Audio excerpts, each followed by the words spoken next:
Bonjour, alors on se retrouve pour ce 4e volet dédié aux relations toxiques. Si vous n'avez pas vu les premiers, je vous conseille d'y aller, ça sera plus simple pour suivre. Aujourd'hui donc je vais aborder la multitude de situations que recoupe en réalité le terme générique de toxique. Alors c'est vrai qu'on va aller en gradation en termes de sécurité intérieure parce que je crois que tout part de là, dans les problématiques, les interactions qu'on a avec autrui. Et aujourd'hui, on va aller de l'autre côté du miroir, c'est-à-dire plutôt que d'être dans cette position de qu'est-ce que moi j'ai subi, de voir qu'est-ce qui a fait que l'autre s'est comporté ou a agi de telle sorte. Et c'est ce qu'on voit en cabinet de thérapie. On voit vraiment les deux faces du problème, et je crois que ça pourra beaucoup vous aider, en tout cas vous permettre de moins, voire plus trop, porter la responsabilité de ces relations qui se rencontrent, ou en tout cas de ces dynamiques qui se mettent en place. Donc, premièrement, en termes d'insécurité, on a tout ce qui est du côté des situations polytraumatiques de l'enfance, et il n'y a pas besoin que ce soit des échelles très, très élevées dans notre système de valeurs pour que à l'âge adulte en fait on réactive, il y a des choses qui se réactivent dans la relation affective, et on va agir selon ce qu'on a appris, selon ce qu'on a vu, selon ce qu'on a eu et selon ce qu'on n'a pas eu. Et c'est là où ça devient un peu compliqué de repérer, parce que on s'imagine pas trop que en fait on reproduit des choses, ou parce qu'on n'a pas eu, on va faire en sorte que l'autre ne l'ait pas. Et c'est très inconscient. Voilà. Et donc c'est peut-être ça d'ailleurs un des grands apports de la thérapie, c'est de pouvoir discerner ses propres réactivations traumatiques de celles de l'autre. Et si on ne peut pas le faire, on va peut-être justement se sentir responsable. D'accord ? Donc, effectivement, que ça soit subjectif ou objectif, l'autre en fait, et soi-même, mais voilà, c'est pour vous expliquer, je prends de l'autre côté, comme ça après vous ferez vous-même, vous l'appliquerez si vous le souhaitez à vous-même, mais l'autre a vécu des choses dans l'enfance, a vécu une sécurité plus ou moins grande, affective, mais aussi parfois de protection. C'est des choses très, très banales, mais si jamais on a été chahuté au collège ou même avant, et que les parents n'ont pas pris par exemple le parti, ne sont pas intervenus pour faire valoir en fait le droit de l'enfant à être respecté, eh bien ça donne petit à petit, en tout cas tous ces petits éléments de la vie du quotidien depuis la naissance jusqu'à l'âge de 25 ans, donc c'est quand même très très long à se mettre en place, cette idée de sécurité intérieure, voire d'estime de soi, qui va être très liée en réalité. Eh bien, on va arriver à l'âge adulte assez en fait fragilisé, et puis on va pouvoir développer ça bien évidemment tout au long de sa vie.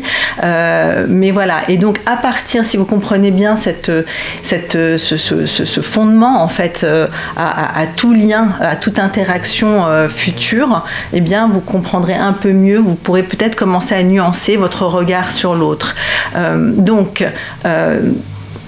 L'idée, c'est que à l'âge adulte, c'est comme si on était au théâtre.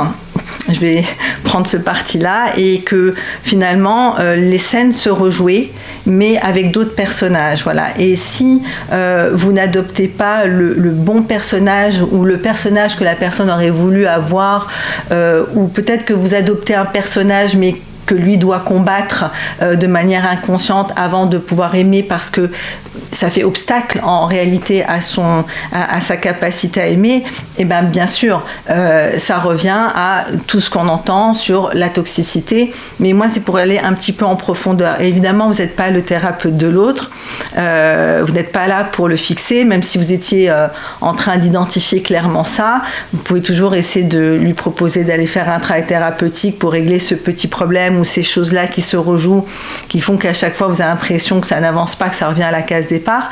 Mais en réalité, si l'autre n'a pas fait ce déclic en lui ou n'a pas eu cette envie, ce repérage que quelque chose se rejoue à chaque fois et que ça lui cause des problèmes dans sa relation affective, vous n'allez pas, enfin ça va rien donner, d'accord? Donc l'idée c'est déjà si on pouvait être responsable de soi, ça serait pas mal, et je ferai une vidéo où je parlerai du fait de se sentir responsable, voir le sauveur de l'autre. Ça c'est vraiment quelque chose à totalement éviter. Voilà, ça fait partie des écueils des personnes qui donnent beaucoup.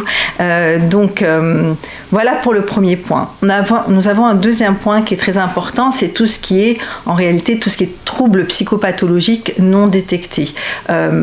Et ça, je peux vous garantir qu'il y en a beaucoup, dans le sens où c'est pas forcément très grave, mais vous voyez quand on a par exemple vécu quelque chose de difficile dans sa vie, eh bien peut-être que il va y avoir des après-coups, vous voyez, comme une pierre, vous savez, qu'on lance et qui fait le ricochet par moment de vie, comme ça, ou qui vont être réactivés un peu plus tard, de manière assez sporadique, mais ça peut durer 2, 3, 4 mois. Et là, vous avez en réalité des troubles de type dépressif, de type changement d'humeur, de type irritabilité, de type augmentation de consommation, alcool ou autre, pour essayer de trouver une solution à cette anxiété qui va remonter. Donc effectivement, quand vous êtes face à quelqu'un et que vous n'êtes pas au courant de tout, lui-même n'est peut-être pas conscient, et que quelque chose vient assombrir la scène,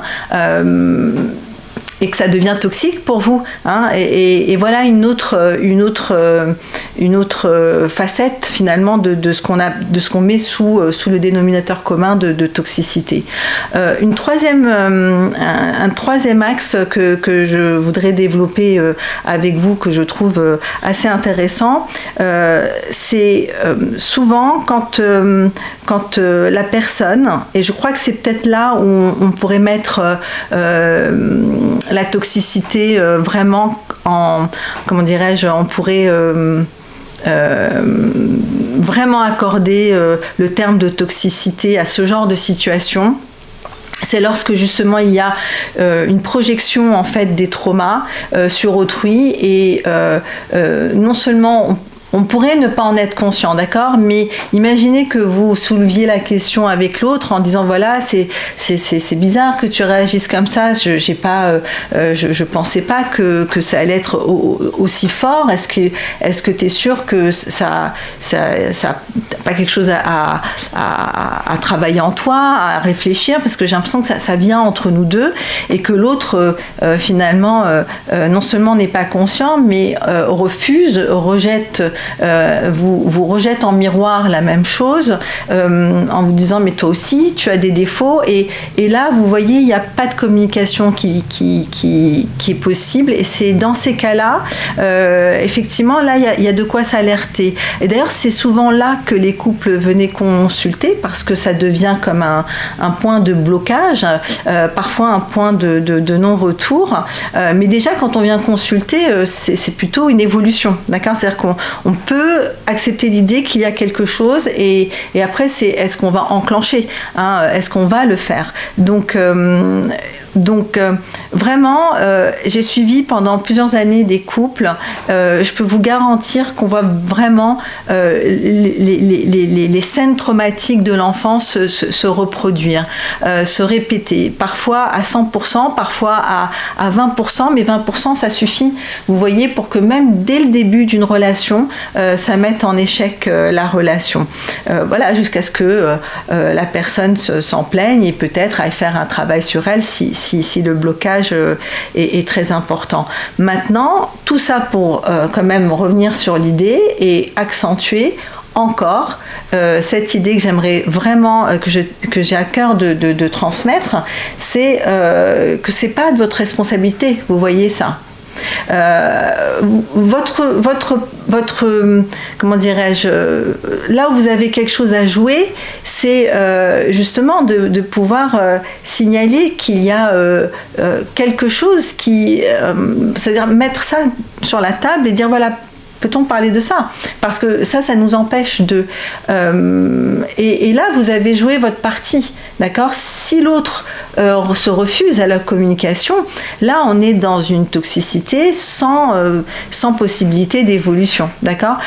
Et à la communication et à l'action, d'accord? Parce que effectivement, il s'agit pas juste de dire oui, peut-être tu as raison, je vais faire un effort. L'idée c'est est-ce qu'il y aura un effort? Est-ce que c'est possible de faire un effort? Et si c'est pas possible, on en reparle une deuxième fois. Et si à la deuxième fois, l'autre personne finalement ne prend pas en considération la blessure que ça a pu vous causer ou le tort que ça a pu vous causer, c'est-à-dire prendre en considération ce que vous dit l'autre et que l'autre puisse prendre en considération votre sensibilité. Voilà.